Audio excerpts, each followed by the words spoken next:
Hello, so the last lesson that we looked at was a lesson about A Lydian dominant, or Lydian dominant in general. And I left you with, I mentioned that Lydian dominant was a mode of E melodic minor, and it is the fourth mode of E melodic minor. So maybe a good way to try and see that is that we have this triangular shape here. And if you take stock of just those three notes, you can see that within this E melodic minor shape here. So we have the Lydian dominant, and on the 12th fret we have the E melodic minor, but more importantly, well, we have Lydian dominant inside the E melodic minor. So that's evidence that they're basically modes of each other. So we have Lydian dominant down here.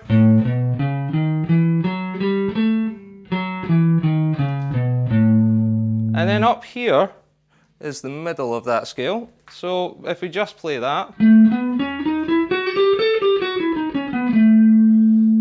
you can hear that they're the same thing, just an octave apart. And if we carry on that scale, we come down to the bottom, so we've got... That's actually our melodic minor root. And if we play 7 notes from there, 1, 2, 3, 4, 5, 6, 7, and then back to the root, you can hear that that's some form of minor scale, but a strange minor scale. It's kind of ambiguous, a bit different from what you would expect. So, and then over the second octave. And this is, you can again kind of look at this two different ways. It's a minor scale. You would normally expect a minor scale to sound like this.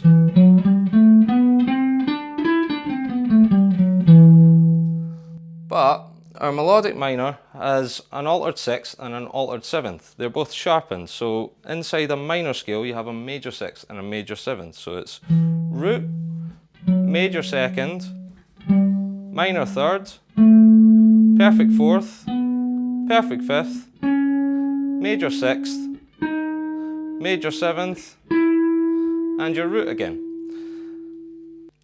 The other way of looking at it is basically it's a major scale with a minor 3rd.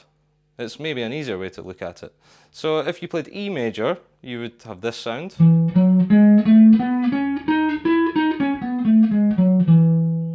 And if we just flatten that 3rd,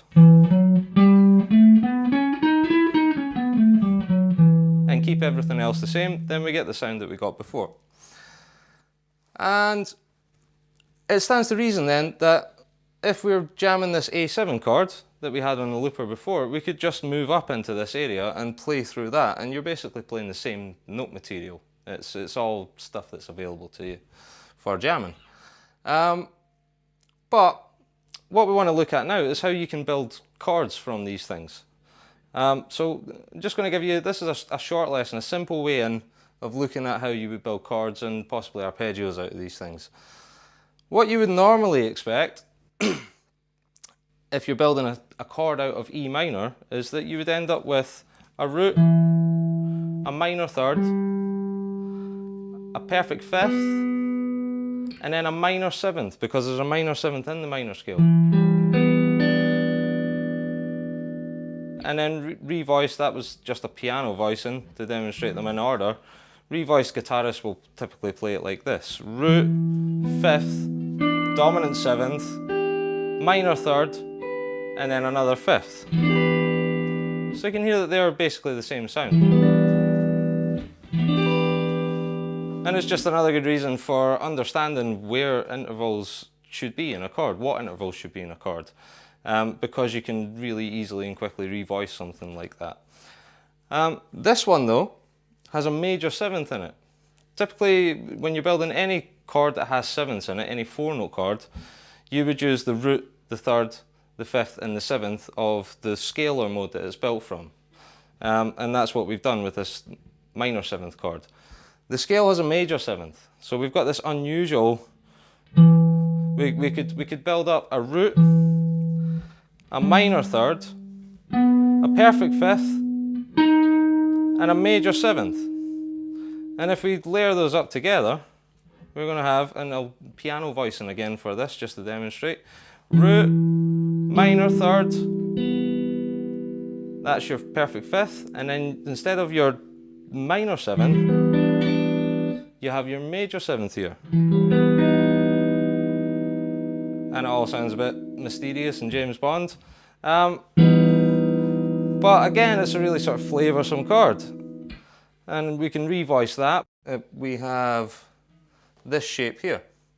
So on the 7th fret, you would play the root, the major 7th, the minor 3rd, and the perfect 5th.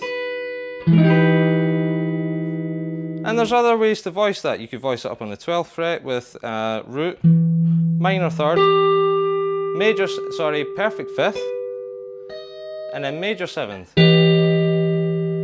So again, all this sort of mysterious, James Bondy kind of sounds. Then, what I've got on this side is an alteration to the A7 that we were playing over the top of before. Because if we're using this A Lydian dominant scale, or we're building a chord from this A Lydian dominant scale, typically you use root, 3rd, 5th, 7th, but because this has a particularly unusual note, then it makes sense to try and incorporate that unusual note into your chord that you're going to build from it. So the chord that we've got here is an A7 sharp 11, and it goes root, dominant 7th, major 3rd, and then you have the sharp 11 up the top. Now just to explain a sharp 11, because previously I said that the scale had a sharp 4 in it. Now there's only 7 notes in your diatonic scales. So a 4th is the same as an 11th. If you just take 7 away from 11, then you've got 4. So a sharp 4 is the same as a sharp 11th, and we can check that. 1, 2, 3, 4, your sharp 4. Play an octave of that, and that has that sharp 11 that we have in the chord. So we could jam around with that scale just with these two chords. And because the chords are completely built from the modes of the scale, then everything's going to sound really like it belongs to each other. Previously we looked at ways of jamming with that scale over a standard kind of musical framework. This time we're looking at everything belonging to each other, so we're making everything strange basically. So now I'll go with the E7, the E minor with the major 7 first, and play the A7 with the sharp 11 after. And we'll just jam with basically any of these voicings, the two voicings of the E melodic minor scale or your A Lydian dominant. They work perfectly over the top, and you can just jam away at your heart's content. So here we go.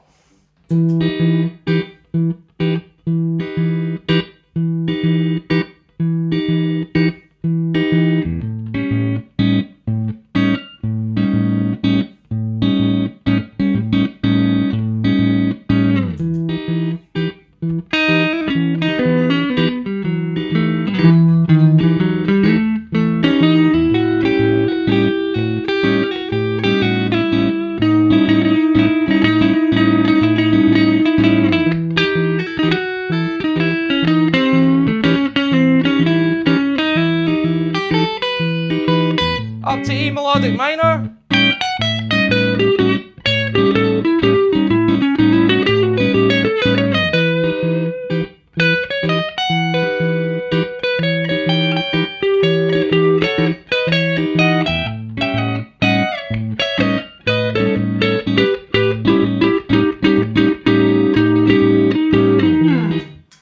And you can hear it all just kind of works perfectly within this very strange musical framework. In the next few lessons, we're going to look at more ways of demystifying the melodic minor scale, and also building some more chords from different modes of the scale, and looking at how we can use those in traditional frameworks and in very messed up frameworks like these. Okay, thanks for watching.